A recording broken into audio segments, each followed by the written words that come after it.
So welcome, everybody, to the second hour of Mind Shifters Radio. Today is Wednesday, November the 10th, 2021, and our calling number is 563-999-3581, and press 1, and that puts you into queue to talk to us.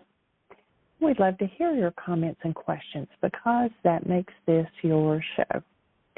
We'll give Michael a moment to get dialed in. He's actually out running around, and so it may take him just a minute. I'll invite you to go to our website, which is whyagain, WHYAGAIN.org.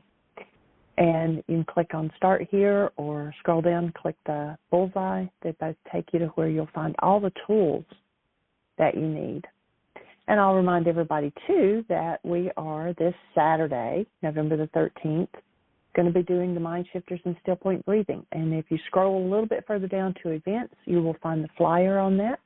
You can join for 1 session or 3 sessions or for 12 sessions. And we are going to be doing that every second Saturday of the month. And then the Wednesday following that, we will be doing the processing, questions and answers, and so forth. And so if you're not signed up already to join us for one of those, please get in touch with Michael or myself. You can email me at Jeanie, JEANIE, @whyagain.org. Or if you've got our phone numbers, you can text us. We'd love to have you participate in that. And if you're already signed up to be part of that and you haven't picked your mind shifter, then we invite you to give us 2 numbers. First number is from 1 to 3. Second number is from 1 to 13. And actually, even if you're not part of the breathing and you want to do a mind shifter, we invite you to ask for those 2 numbers, and we will give you your mind shifter. Welcome, Michael.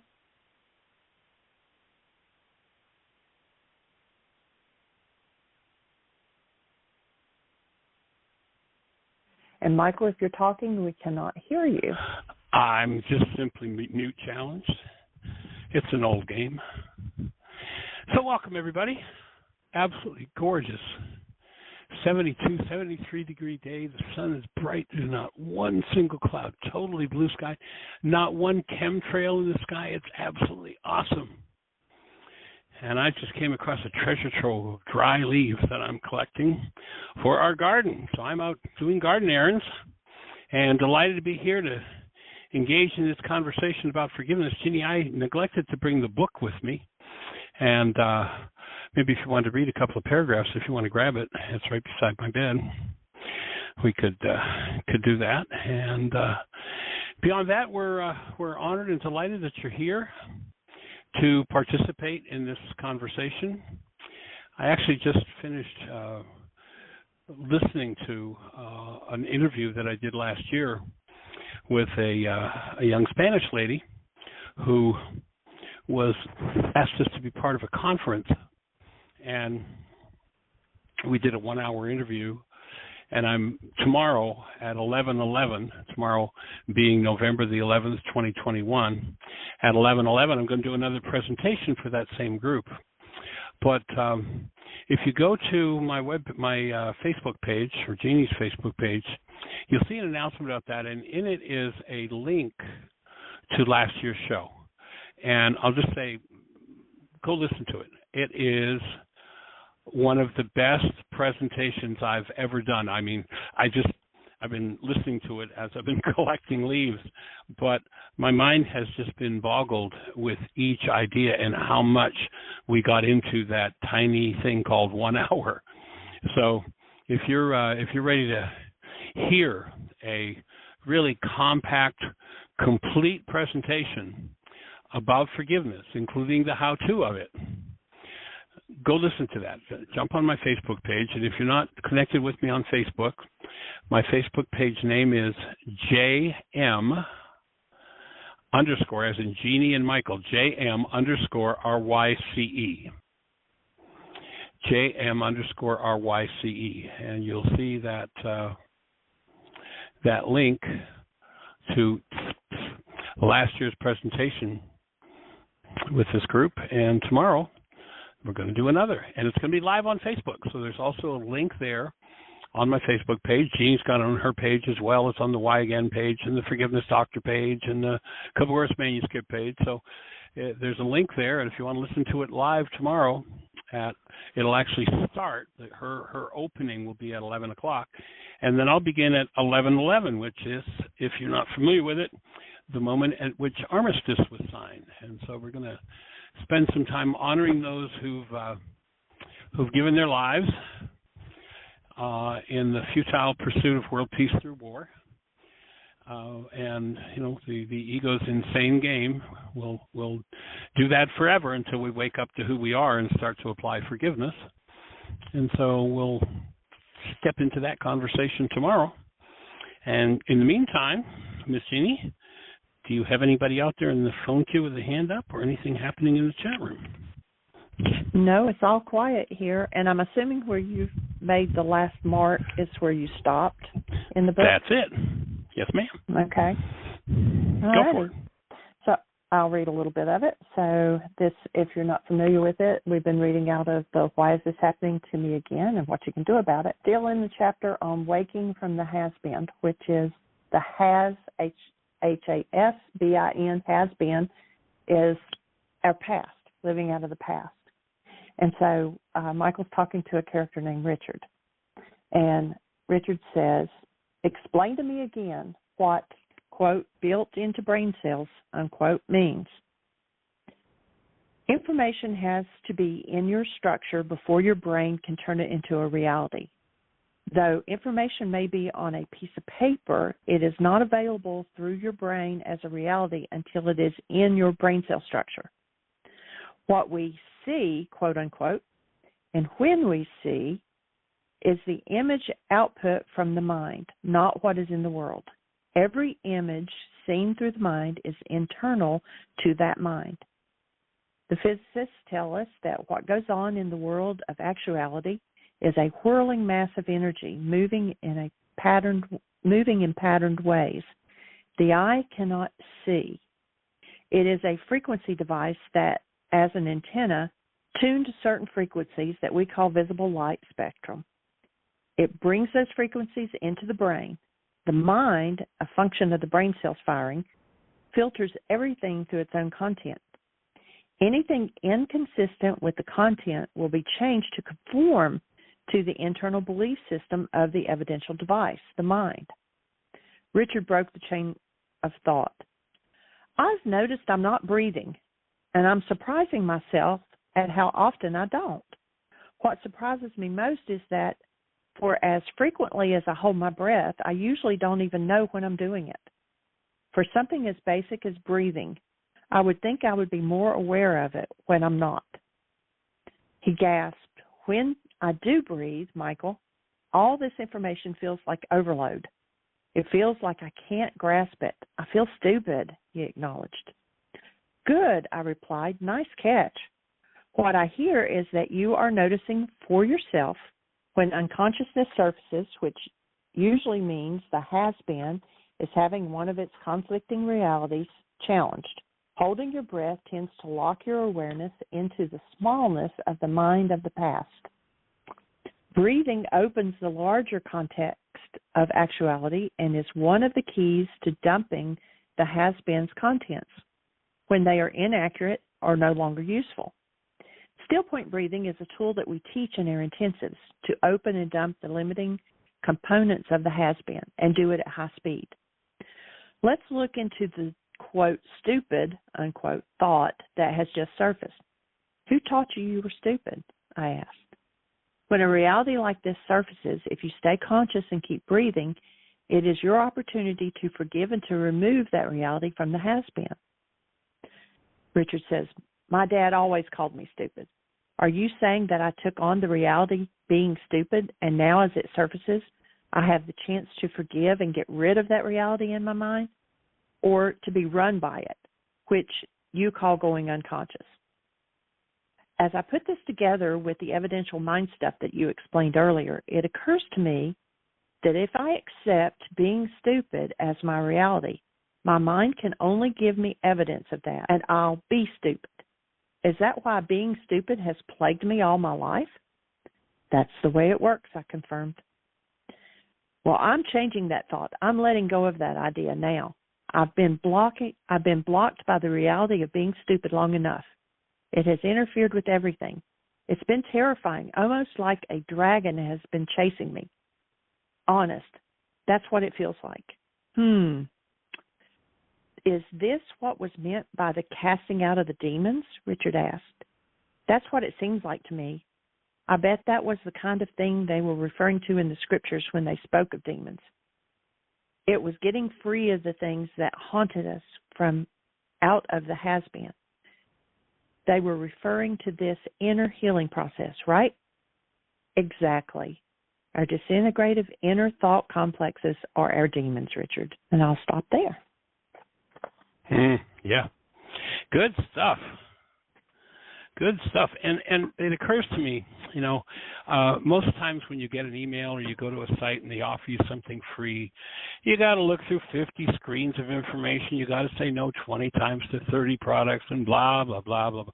When we say it's there free, we mean free. You don't even have to give us your email address. If you want to go to the site and download the book, just go to whyagain.org. So picture the book, click on it. If you want to get onto our mailing list, down at the bottom of the page there's a link that says join our mailing list. But there's we don't have any requirement. It's truly here. Take this, put it to work in your life.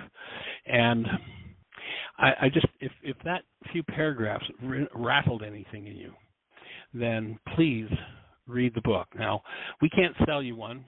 Actually, we can sell you a slightly updated version that we did that's an audio recording. We do have that audio recording, and it's available on either a CD or a download. That's a permanent download if you buy. So you can do that, but we have no requirement whatsoever that you do that. You can download the book free in English and German and Russian and Spanish and Swedish and Farsi. Well, actually, Swedish isn't free. The publisher there wouldn't let us put it on because they were afraid they were going to lose money. But anyway, it's there, and you just go download it. And again, if you don't want to get on our mailing list, down at the bottom of the homepage, there's a link that says join our mailing list, and that'll keep you posted on what we're doing. And we'll send out valuable information from time to time. We're not going to overload you. We're not going to do 10 emails a day or anything like that. 1, maybe 2 a month is about the limit. There might be an occasion where we might do 1 or 2 more than that, but that's about it. So if you want to get a hold of it, and again, go to the webpage. And again, if that's clicking for you, if that's making sense, then go to my webpage, or pardon me, my Facebook page, JM_RYCE. Send me a friend request if you like. But just take a look at the post, just a recent post where we talk about the workshop tomorrow. And in that is a link. We're suggesting to people before we do tomorrow that they give a listen to that link. And it's a 1-hour interview on forgiveness. And it's so jam-packed. It's amazing. So get it, put it to work in your life. And then, as you do that, 1 million questions will probably surface. And we are here to answer 1 million questions. The whole purpose of this show is to present the information, have a dialogue with you where we get to answer those questions for you and for anybody else, to support you in whatever's moving in your life. And then that we've got an archive of it so that anybody in the future, and actually we're finding as time goes on that more people are listening to the archives than the show live.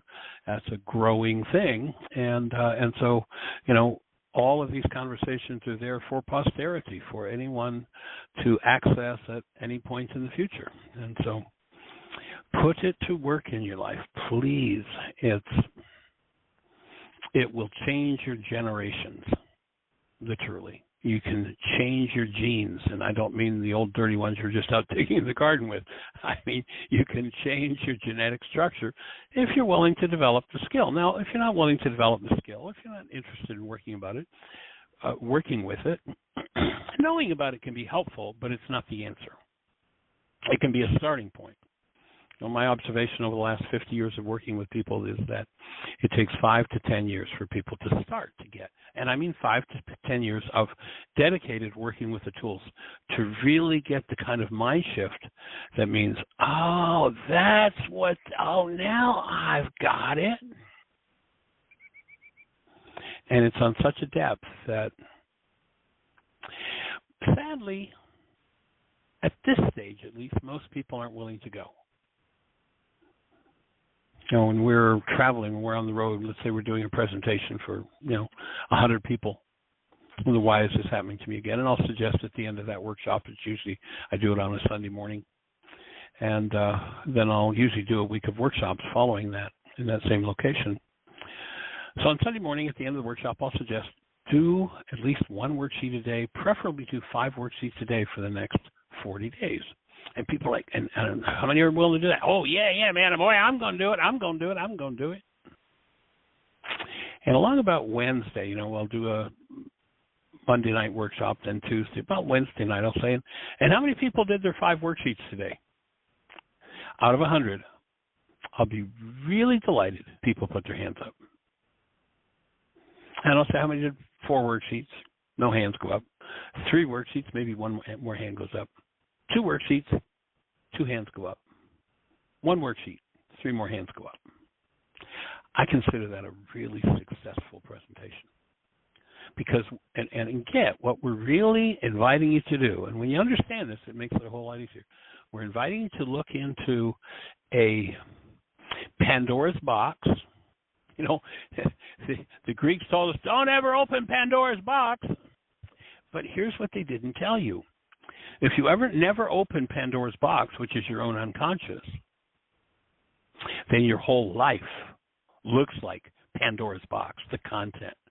You remember Yeshua said 2,000 years ago, take care of the heart, for out of it are the issues in life.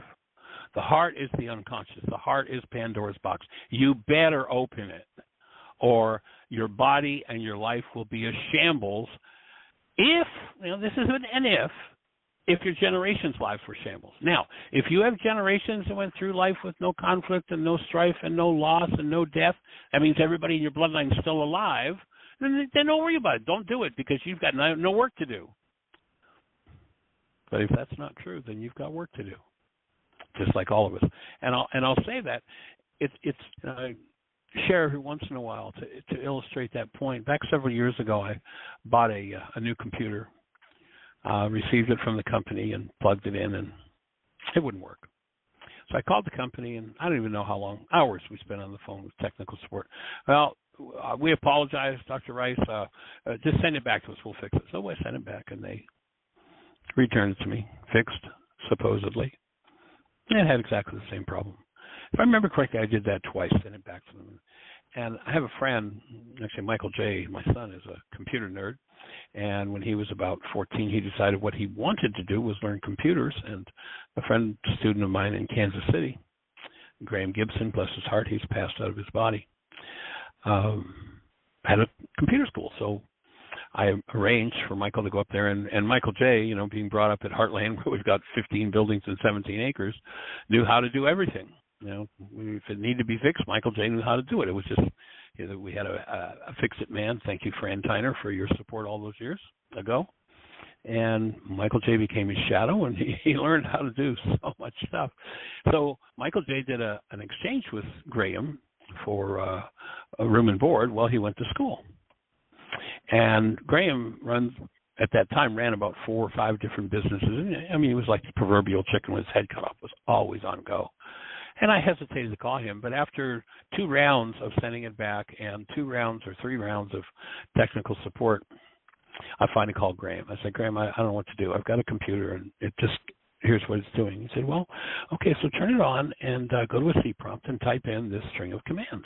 I said, okay. So I type it in. Actually, I had to ask him what a C prompt was at that point. And I typed it in, and he says, read back to me after you hit a return what it says. So I read it back to him. He said, okay, type in this string of commands. Tell me what it says when you hit a return. I read him what it said. He said, okay, type this in. It's fixed. It's like, wait a minute, Graham, you don't really mean that. I mean, you're kidding, right? No, Michael, your computer is fixed. This is a guy who's a former NASA computer scientist. The computer was fixed. And the company that made it, hours of technical support, back in their hands, they couldn't make it work.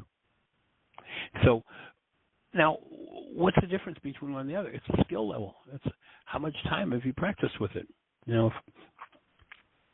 I bet you right now, right this minute, if I had Tiger Woods' phone number, I could call him, and I would bet dollars to donuts that Tiger Woods is on the golf course right now hitting golf balls. Through the driving, pitting, bunting, putting, chipping, or whatever. Now, why is he on the golf course? Is he on the golf course because he's a pro, or is he a pro because he's on the golf course? If somebody wants to really use these tools, put these tools to work, it's going to have to become a dedicated project. Now, you say, oh, my life, why is this happening to me again? Why are they doing this to me again? I've gone from relationship to relationship, marriage to marriage, job to job, employer to employer, employee to employee, and it's why is this happening to me again? Well, you'll notice if you've got a why is this happening to me again question, which virtually everyone does, and I don't care if it's the guy who's making $20 million at the top of the top corporation or it's the guy in the pit. There's a reason. We're creators. Now, everybody loves the idea of being a creator when the creation's going well. But when the creation's not going so well, it's always everybody else's fault. Notice how many times you've said, you make me so mad, you hurt me so much, you peeve me so deeply. But you'll notice if you've been through it 87 different times with 42 different people, you're the only one that was there every time. Way back 2,000 years ago, and notice we've got a whole theology in the world that says, well, there's nothing you can do. You know who did that? Go back and read the passage where the disciples are there with Yeshua. They say to him, in essence, their question is, what do we do to please the Creator? How do we keep God happy? It's kind of their question, as though that was our job. And he gives them an answer. Half of his disciples at that moment got up, mouthed the words, according to the scriptures, too hard a saying, and left. They're the people, the ones who left, that weren't willing to do the work, are the ones who made up this easy theology of Jesus saves and he's going to fix your life for you. All you have to do is say some magic words. After all, there's nothing you can do anyway. You're just a hopeless sinner. Well, what kind of craziness is that? It's a craziness devoid of truth. It's a darkness, steeped in darkness, looking for the light and making up stories so it can pretend that it doesn't have to actually live up to functioning as love, that it can take it one group of people or another and condemn them and rage at them and send them to hell. In the name of a man who said, your job is singular. Your job is to be the space of conscious, active, present love for your neighbor. And neighbor in Aramaic means anybody that you think about. But no, don't make me accountable for that. Let me just have this easy theology where somebody else is going to fix it, and I'll just keep brainwashing these people into believing there's nothing they can do. It's one of the biggest frauds that's ever come to the planet. That's why we have no theology here. We got a set of tools. Here, put them to work. We'll speak to you about where the tools were sourced, what they mean, how to use them, and support you in making the breakthroughs you need to make breakthrough in your mind in order to make them useful. But in the last analysis, Mahatma Gandhi had a powerful saying. He said, if you want potatoes, you've got to use the hoe.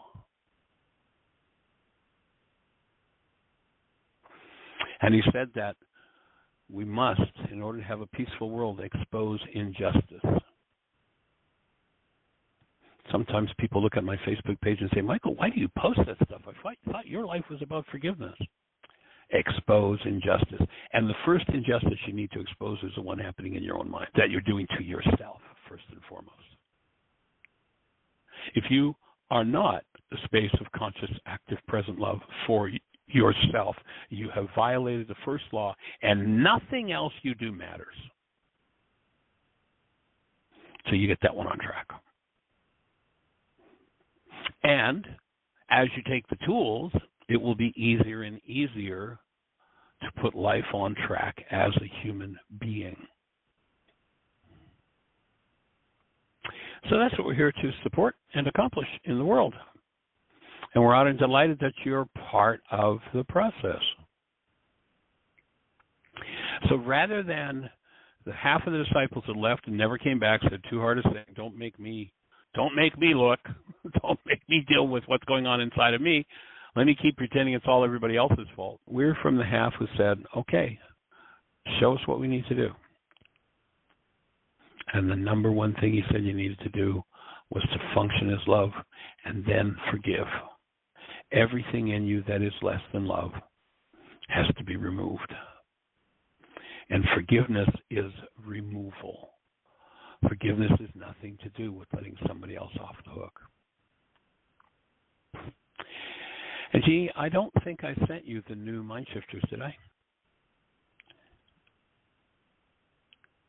The Section 4 Mind Shifters? No, you did not.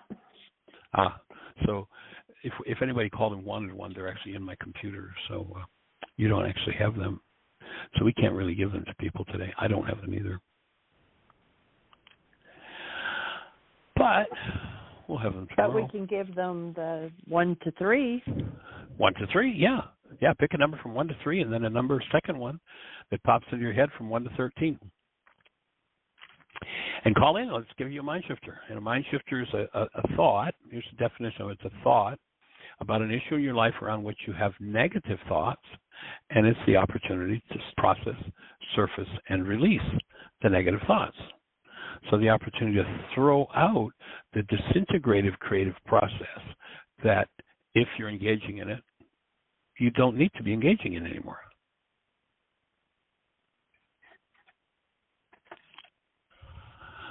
And our call-in number, if you're on one of those stations where we can't see you, is 563-999-3581. It's kind of fun, Jeannie, that the reading from Why Is This Happening to Me Again was about the still point breathing process today. That's a workshop that we're doing this weekend. If somebody's ready for one of the most profound tools you will ever experience, this weekend we're doing mind shifters and still point breathing. It'll start Saturday morning. Actually, if you choose to participate, we'll send you an email with 3 different, 2 videos and an audio to listen to, get you working on and writing a mind shifter Saturday morning, and then at 10 o'clock Eastern Time, we'll step into the still point breathing process. We've got a small group at this point, so I'd imagine by the time we get finished processing with that group, we'll probably be finished by 1 or maybe 2. And then on Wednesday evening, there's a follow-up session, a second session that goes hand in hand with the mind shifters and still point breathing, and that'll be from 7 till 9 o'clock on Wednesday night. And we'll clean up questions and do process, whatever process needs to happen out of Saturday's workshop. So if you're interested in participating in that, drop Jeannie an email. Her email is jeanie@whyagain.org. Or if you're on my Facebook page, you can message me or message Jeannie. And make sure you leave your name and your phone number in the email, and I'll get back to you and get you registered if you want to come and play. So that's what we'll be doing Saturday morning. And if you participate Friday night and or Saturday morning, we'll invite you to be writing your mind shifter and getting ready for still point breathing.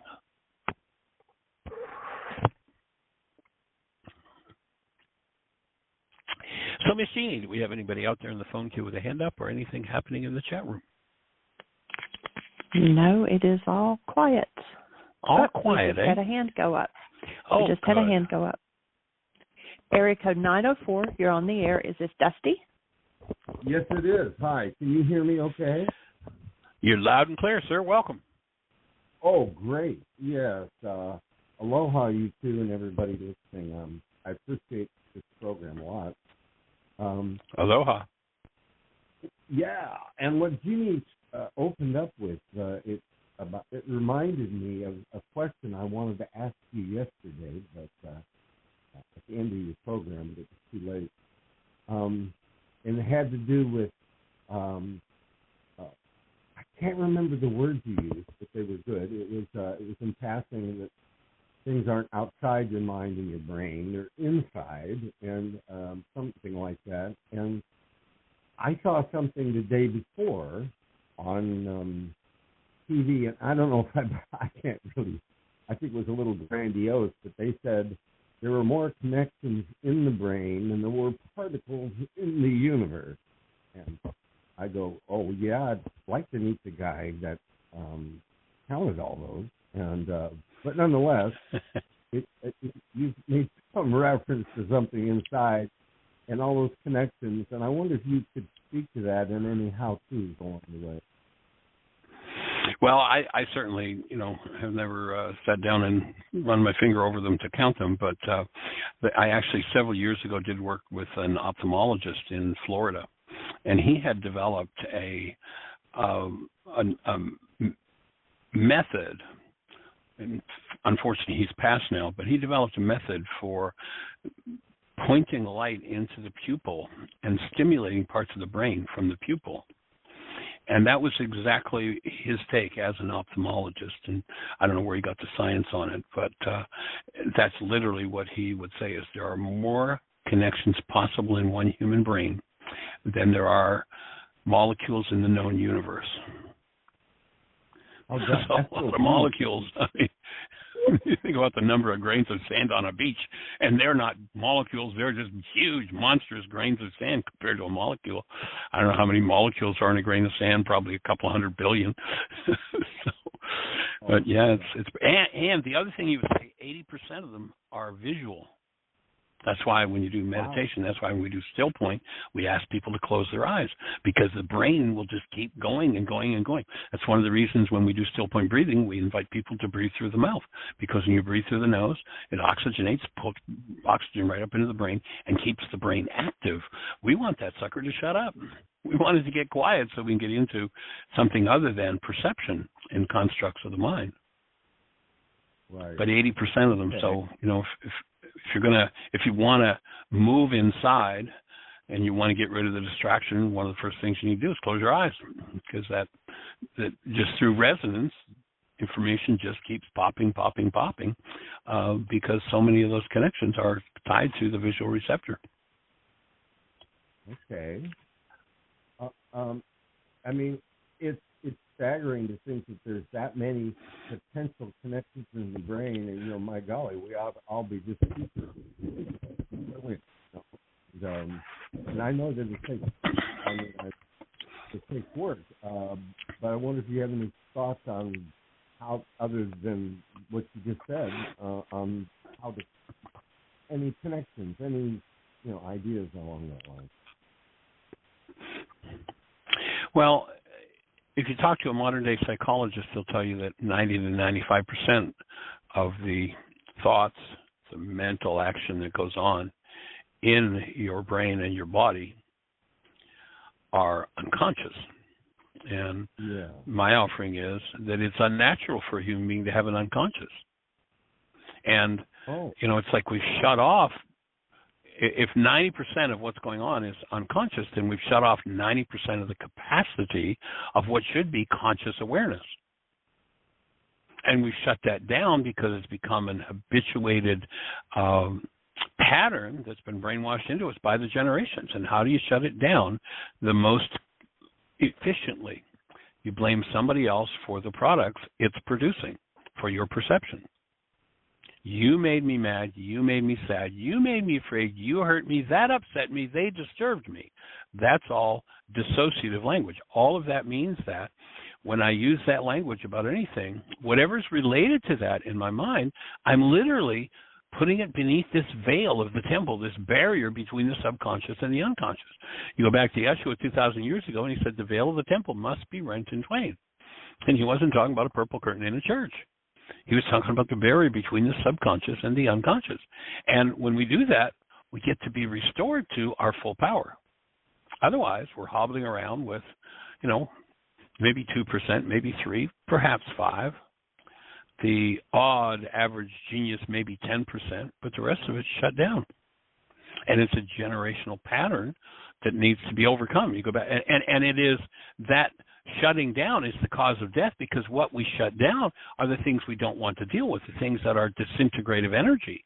And so wherever we store that in the structure, we create disintegrative processes in that part of the mind, which means it might be your big toe or your kneecap or your lung or your liver or your heart, whatever it is.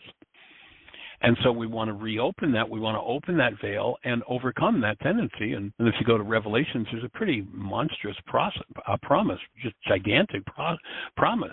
It says, to he that overcomes, he will not taste of the second death. We'll stop killing ourselves. He will become, what he says is, a pillar in the temple, which is, again, not a church, but your body, and shall go out no more. We're going to stop killing ourselves. Literally, my offering is all death is suicide. And suicide is programmed into virtually everyone's mind on the planet. How do I know that? Because everybody in your and my bloodline over 120 is already dead. Yeah. It's programmed right into us. So are we willing to overcome that? Are we willing to face, why did the first person who was living as pure, conscious, active, present love, why did the first person say, no, I don't want to do this. Oh, it's all Bill's fault. How long ago was that in your bloodline or mine? And how many people have followed suit? How many bought into the training and the habit and the pattern until we now are, at the point, again, where, according to psychologists, 90% or plus of the mind is shut down. It's a huge ship moving in the ocean in a particular direction, and its primary attribute is inertia. It's a big thing to turn around and change. Right. But it can be done. Yeah. Well, I like, once in a while in my life, I've been given the gift where that veil just got rent for a little bit, and I got to get a peek of whatever I could perceive of the pretty profound, isn't it? Oh, and I go, oh my goodness. At one level, I'm about as important as a pencil on a NASA in a faraway universe, and in another way, it's like I'm still all a part of everything. And but I said, what did he say? Along the lines of what you just mentioned, he said, youth has no age. And but it takes work, doesn't it? I mean, you really have to focus to go after it. Yeah, if we're going to overcome the inertia of the device, there's work to be done. And, in terms of when those openings happen, Paul talked about that. He had that happen. He said, whether in the body or not, I knew not, for I saw things which I could not utter. In other words, there were no words for this one. And actually, when that veil opens and people start to see that, some people go crazy. They end up in asylums. Because nobody can relate to it, and everybody thinks they're crazy. And they're not. They're starting to touch into actuality. I remember working with a woman back about, 30 years ago, and she had gone to a psychiatrist, had been going to a psychiatrist, and he was getting ready to put her into an asylum for long-term, quote-unquote, care. And her family said, you need a second opinion. And a physician that she knew had worked with me and sent her to me to talk to me. And we sat down, had a conversation. And what we uncovered, she was at the point where she had divorced her husband. She was non-communicative with him and with anybody in the family, and she could not work. She could not hold down a job. So her life was in pretty rough shape. And the thing that turned her life around is in a still point breathing session. We'd done some forgiveness work, and then a still point session. And the last memory she had of her mother was when she was a small child. Her mother was being put in an asylum, and her mother never came out. And she was getting ready to follow that exact pattern. Within about 3 weeks of that session, she was back to work, back in relationship with her family, and getting on to good terms with her husband at that point. Oh, that's amazing, beautiful. In fact, that's a huge jump. Huge, yeah, it's mega. And, every limitation can be faced and forgiven when the energy patterns are removed. And whatever's at the root of it, in this case for this woman, the thing that kept her in so much trauma was being a young child, losing her mother, and going into asylum. Here she is ready to go into the asylum. And when she was able to bring that memory forward in the presence of love and just be with it, that was the end of any need for her to have anything to do with asylums, of her acting crazy like her mother did. Oh, okay. So in that sense, love was sort of the answer anyway. Is that it, or what? Well, if I go back about 30 years ago, and I've been working with people for about 20 years at that point, and watched some pretty awesome healings happen, some pretty amazing things, and other people who didn't, move an inch. And so it was a puzzling question. What is it? What's at the root of the magnificent healing that occurs? And it could be physical, mental, emotional, financial, relationship. Things that couldn't possibly be healed all of a sudden turn around in an instant. And what's at the root of that? What became clear to me was that two things had to occur. Whatever the energetic pattern was that was creating the trauma had to surface. And at the same time, conscious, active, present love had to be there. When those two met, there was a transmutation of the lower energy, and that was the healing, whatever the energy was about. And when I talk about conscious, active, present love, I'm not talking about the sappy I love you stuff of this culture, nothing to do with anything that relates to anything with loving anybody. That's all, a whole made-up fantasy. But where one really was experiencing themselves as their created essence, that self was conscious, active, and present in the space. It is a powerful field, and that field transforms anything lower that it touches. And of course, if somebody isn't able, things too traumatic, I can't handle this one, you can become the facilitator for me. If you can hold to conscious, active, present love, then you support my healing. Oh, right. And one of the things. I'm glad you put it like that, because maybe the time when I feel that everything's okay, and if I'm not in that in some way, I feel lost. Yeah, I hear you. You'll hear Dr. Tim when he talks about this work, and he's a clinical psychologist, been in practice for 4 decades or so, and he's talked before about how they hear about this therapist that just does this magnificent work, so they go to his workshop, and the therapist teaches him the technique, and it doesn't work. Hundreds of therapists going. The occasional therapist can make it work. It's like, what? I thought it was the technique. No, it wasn't the technique. It was that love has to be conscious, active, and present. And what Dr. Tim has offered is he can take this tool of forgiveness and hand it to anybody. And if they'll use it, they'll produce the result. Where he'd go and study, he'd maybe do a weekend or 6 weekends in a row with this great therapist, but he couldn't produce the result using that therapist technique.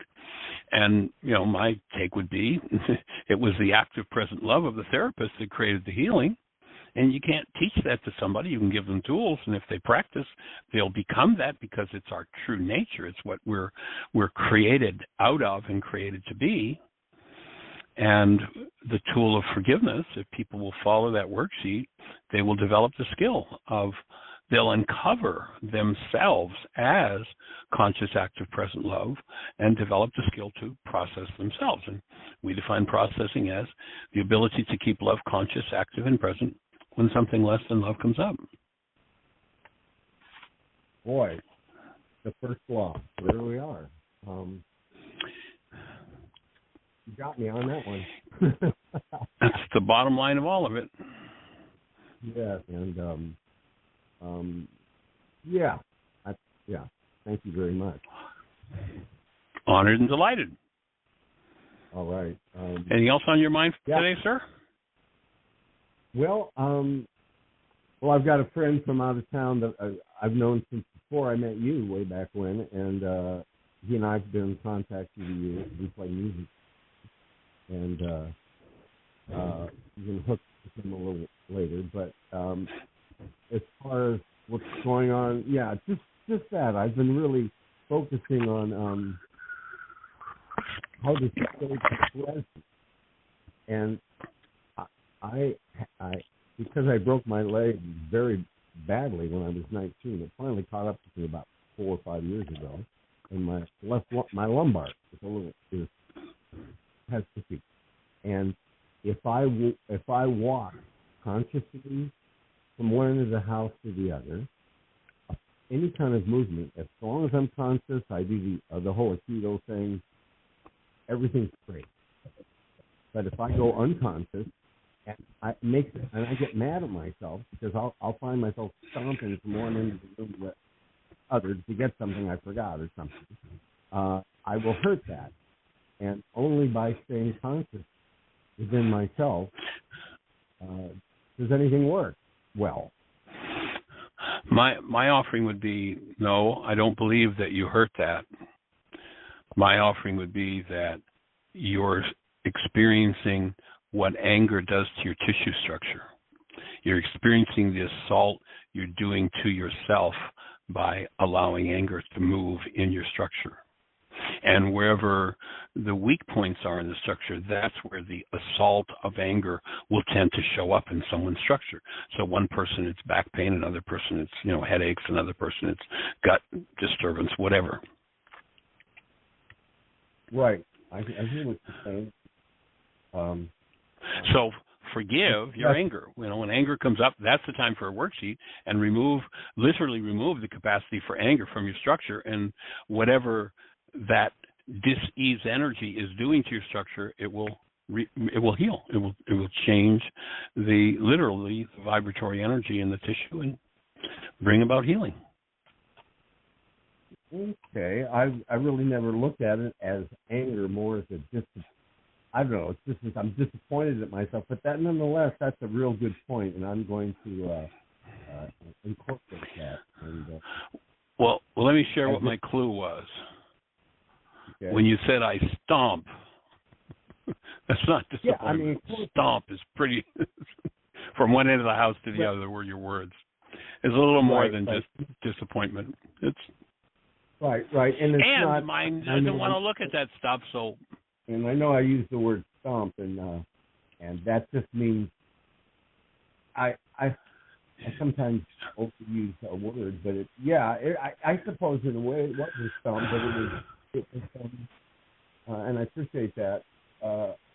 It's just that I didn't move to my capacity, I guess is the best way to say it. But yes, I hear what you're saying, and that's and when you violate a goal that you hold for yourself, in your file on violating a goal that you hold for yourself is self-punishment through anger. And when you remove that content, then you'll stop punishing yourself when you don't live up to your own goals for yourself. And we can do forgiveness on ourselves or any object of attention. Well, then I better get to work on myself because I've got some lofty goals, Well, then, and the key is when you load a goal in your mind and your mind serves up some form of hostility or fear, the reason is because that goal has resonated the unconscious hostility or fear.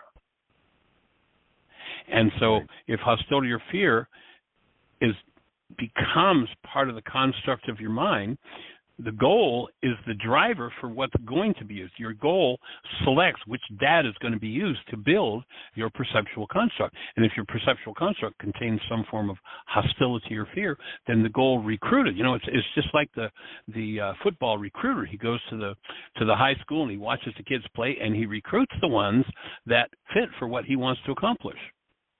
Our goals do exactly the same thing. Through resonance, I frame a goal, I set a goal. Once I make a commitment to it, if that goal isn't being achieved, then I've got data stored in the file, so to speak, around that particular issue. And the goal recruits that into action and activity. By canceling the goal, that action or activity collapses, and it collapses in on itself, and that's when we get access to the root energy that needs to be worked through. You know, that when I was talking about the woman who, you know, her memory, her last memory of her mother was being a small child, and watching her, she described, she's standing in front of the asylum, and her mother's up there, and her father's got her, and her mother's up there looking out the window, and they're leaving her there for life. She never came out of that asylum. And when she was able to cancel the goal for mom to be there, collapse that, and all of a sudden she's right back to being whatever, I don't remember what age she was, 4, 5, 6, and losing her mother. And out of what she had learned from, had been modeled by mom, she was playing the same stuff out in her life, and stopped that fast when she applied forgiveness. Okay. Well, I appreciate that. And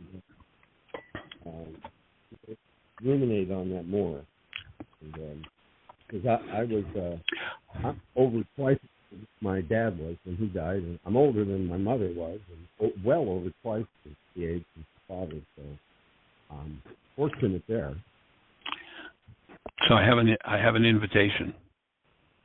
Mm-hmm. Rather than ruminate on it, put the pen to the paper on the worksheet. Oh yeah.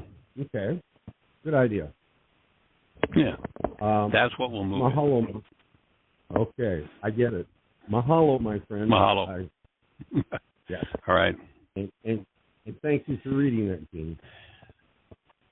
See you later. Absolutely. All right, my friend. You have a blessed one.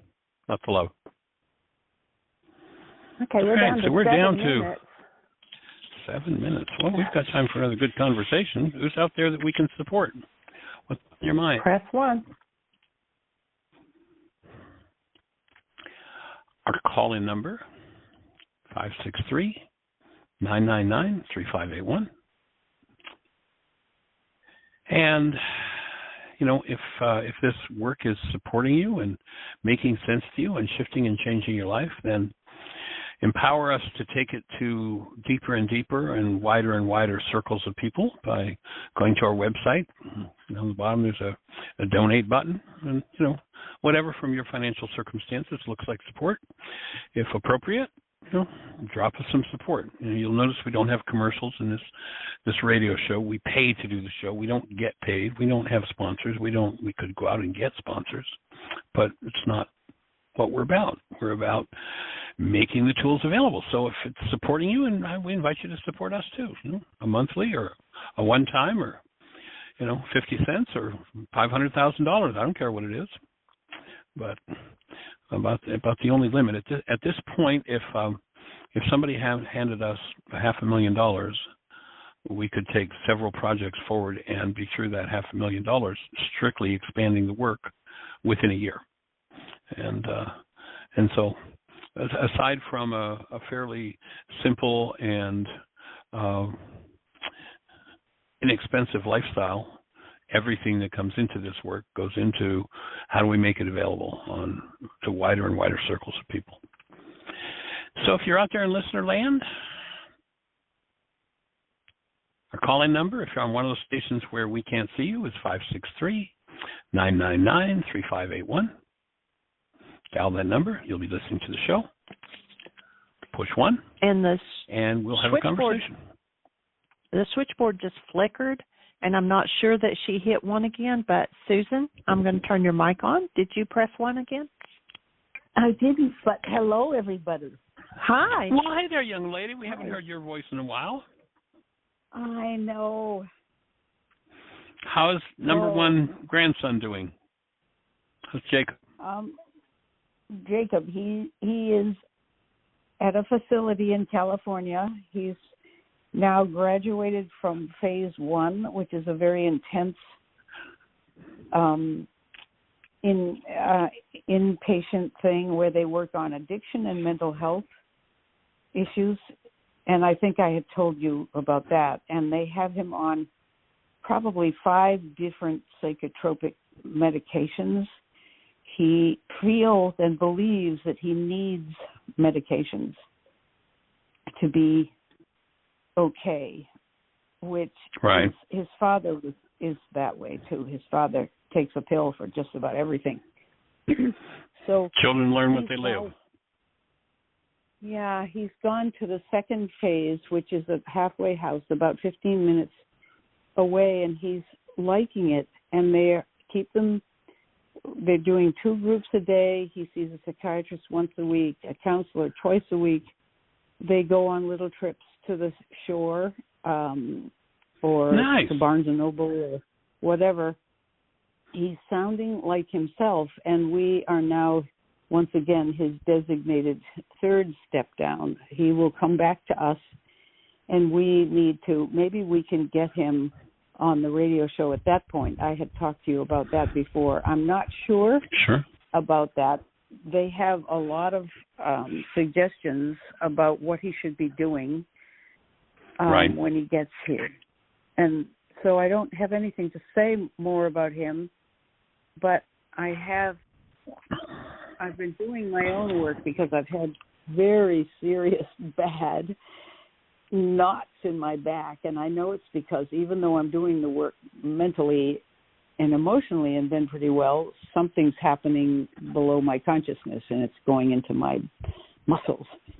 So I had an X-ray and all is okay in there, some osteoporosis, but I'm old enough to legitimately have that. The guy said, "What's been happening in your life?" When he looked at the X-ray, he said, "The X-ray looks good, so what's happening to you?" And I said, "What are you doing to yourself?" Yes, well, anyway, so, it's a matter of just letting Jacob do his journey and not feeling afraid on any level. And this is a huge assignment, but it's a good one. So what you're really wanting to do is to be afraid on every level. Yeah. Is that what I just heard you say? You wanted to be afraid? I think that's what I'm doing down below. I didn't mean to say that, but I can see how you extrapolated that. Yep. My words fly up, my thoughts remain below. So there you go. There's your clue. So now I know that what's moving in that tissue that's showing up as knots is knots of fear. So now I want to breathe into them, soften them, let them open, and let them go.